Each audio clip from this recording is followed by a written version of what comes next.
गेलिए जैसे ही माई के भजन गैलिए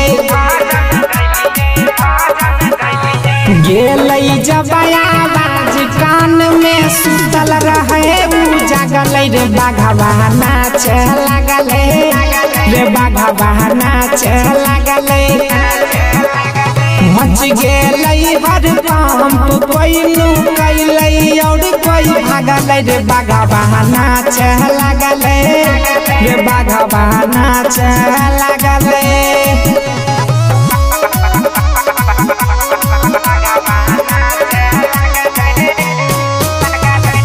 Music by Dilip Savaria. सुनते ही भजन माई के उठी के भेले तैयार रे माई के प्रणाम करके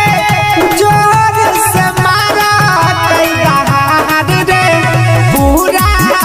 गाँव में होई गेल शोर रे सुन के भीड़ जुटल छै बड़ी जोर रे मंदिर के पुजारी भिया बनाया सन छोड़ के भागल रे बाघवा नाचे लागले रे बाघवा नाचे लागले मच गेलै हर कंप कोइनु कैलै और कोई भागल रे बाघवा नाचे लागले रे बाघवा नाचे लागले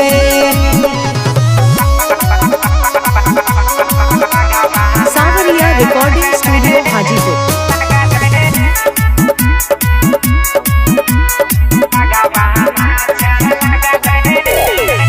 माई के सवारी छिए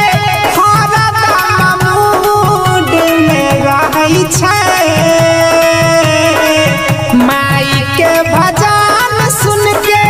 नाचल बिना नहीं कहियो रहै छै हे मैया बढ़िया खोजलो सवारी हे देलो बाघवा के जिंदगी सवारी हे सुजित सनम भी जान बचाई के घर के तरफ भागल रे बाघवा नाचे लागले रे बाघवा नाचे लागले मच गेलै हर पंप कोइनु कैलै और कोई भागल रे बाघवा नाचे लागले रे बाघवा नाचे लागले।